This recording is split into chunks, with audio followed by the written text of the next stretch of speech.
हरे भरे पहाड़ों से घिरा एक शांत गांव था नीलगंज। वहाँ के लोग बहुत सीधे सादे और परोपकारी थे। इसी गांव में माधव रहता था। माधव पेशे से एक साधारण किसान था। उसके परिवार में उसकी पत्नी लता और उनका 8 साल का छोटा बेटा आकाश था। माधव बहुत मेहनती था, लेकिन गरीबी हमेशा उनके साथ रहती थी। सुनो, ये लो तुम्हारा टिफिन। आज तुम्हारी पसंद का आलू दम और गरम रोटी बनाई है। अब यह मत कहना कि मैं तुम्हारी पसंद का खाना नहीं बनाती। वाह, आज तो मेरी लॉटरी लग गई। आलू दम की खुशबू से मन खुश हो गया। तुम मेरी पसंद का ध्यान रखती हो, इसलिए मैं खेत में जाकर दोगुने उत्साह से काम कर पाता हूँ। अच्छा, अब मैं चलता हूँ, देर हो रही की है। ओर जाते समय माधव की मुलाकात उसके 2 दोस्तों हरेन और गगन से हुई। वे सड़क किनारे बहुत चिंतित चेहरे के साथ बैठे कुछ चर्चा कर रहे थे। क्या बात है भाई, तुम लोग यहाँ बैठे क्यों हो? आज काम पर नहीं जाओगे क्या? सुनो माधव, इस साल मौसम बहुत खराब होने वाला है। सुना है कि इस बार इतनी कड़ाके की ठंड पड़ेगी जैसी पिछले 10 सालों में भी नहीं पड़ी। हाँ रे, पिछली बार ठंड में गांव के 3-4 बुजुर्ग लोगों की मौत हो गई थी। इस बार अगर उससे भी ज्यादा ठंड पड़ी तो हम जैसे गरीबों का क्या होगा? हमारे पास तो अच्छा कंबल या रजाई खरीदने के पैसे भी नहीं है। ठंड तो हर साल आती है, लेकिन तुम लोग इतना डर क्यों रहे हो? क्या ठंड में नहाना पड़ेगा इसलिए डर रहे हो? यह हंसी की बात नहीं है माधव, हमें सिर्फ अपने परिवार की चिंता है। पिछली बार बहुत मुश्किल से दिन कटे थे, इस बार क्या होगा पता नहीं। अच्छा, ठीक है। मुसीबत तो आएगी ही, लेकिन अभी मेरे दिमाग में कोई उपाय नहीं है। मैं अब काम पर जाता हूँ, बाद में मिलते। खेत में काम करते करते माधव के दिमाग में एक अजीब व्यापारिक विचार आया। उसने सोचा, अगर वह पहले से जलाने की लकड़ी इकट्ठा करके रख ले तो उसे बहुत फायदा हो सकता है। काम खत्म करके वह जल्दी घर लौटा और अपनी पत्नी को सारी बात खुलकर बता दी। लता, सुनो, मेरे दिमाग में एक शानदार योजना आई है। इस बार बहुत कड़ाके की ठंड पड़ेगी और सबको आग की जरूरत होगी। अगर मैं जंगल से बहुत सारी सूखी लकड़ियां काटकर जमा कर लूं, तो ठंड के समय जब कमी पड़ेगी तब मैं उन्हें ऊंचे दाम पर बेच सकूंगा। विचार तो बुरा नहीं है, लेकिन गांव के लोगों की मुसीबत में मदद करने के बजाय उनसे व्यापार करना क्या सही होगा? अरे, तुम समझती नहीं हो, यह व्यापार है। इसी मौके पर हमारी सारी कमी दूर हो जाएगी, गरीबी खत्म हो जाएगी। लेकिन याद रखना, यह बात गांव में किसी और को पता नहीं चलनी चाहिए। ठीक है, मैं यह बात अपने तक ही रखूंगी, किसी से नहीं कहूंगी। आप जाइए, जंगल से लकड़ी काटना शुरू कीजिए।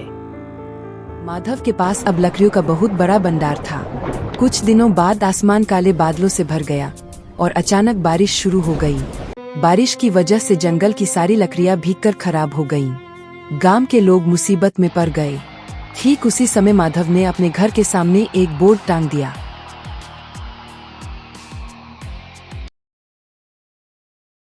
देखा तुमने, माधव ने घर के सामने बोर्ड लगाया है, सूखी लकड़ी 50 रुपए किलो। बहुत चालाक निकला।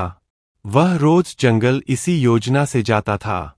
हमने सोचा था कि वह सच कह रहा है, लेकिन उसने तो हमें ही ठगने की तैयारी कर रखी थी। अब और क्या किया जा सकता है? जंगल तो भीग कर कीचड़ हो गया है, अब तो उसी से खरीदना पड़ेगा। देखा लता, ऊपर वाले ने आखिर हमारी ओर ध्यान दिया। आज बारिश हुई है, इसलिए मेरी लकड़ियां अब सोने के दाम बिकेंगी।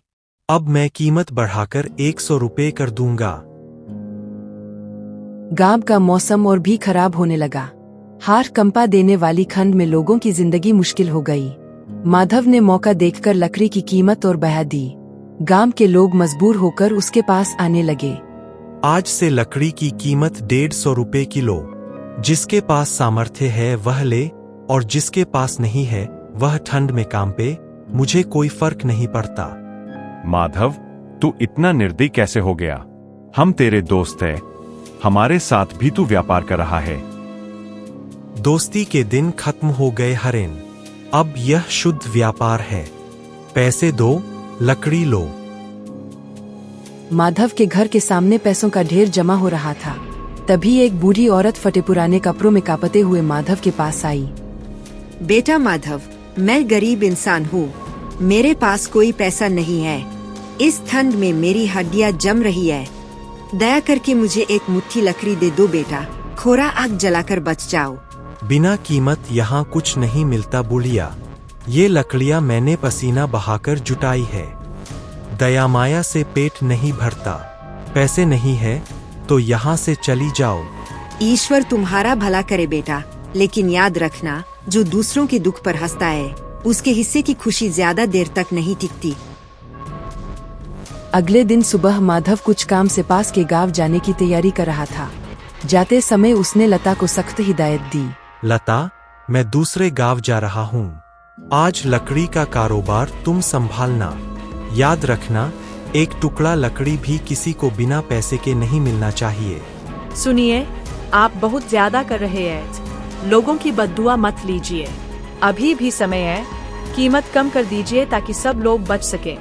चुप रहो, अपनी समझ अपने पास रखो। मैंने जो कहा है वही होना चाहिए। बाहर बहुत कड़ाके की ठंड थी। उनका 8 साल का बेटा आकाश घर के अंदर खेल रहा था। उसे बहुत ठंड लग रही थी। कमरे के कोने में पिता द्वारा जमा की गई सूखी लकड़ियों का ढेर देखकर उसने सोचा, थोड़ा आग जला ली जाए। माँ बाहर आग ताप रही है और मुझे यहाँ बहुत ठंड लग रही है। बाबा ने इतनी लकड़ियाँ रखी है, मैं एक लकड़ी जलाकर थोड़ा गर्मी ले लेता हूँ। मासूम आकाश यह समझ नहीं पाया कि सूखी लकड़ियों के ढेर में एक लकड़ी जलाने से क्या हो सकता है।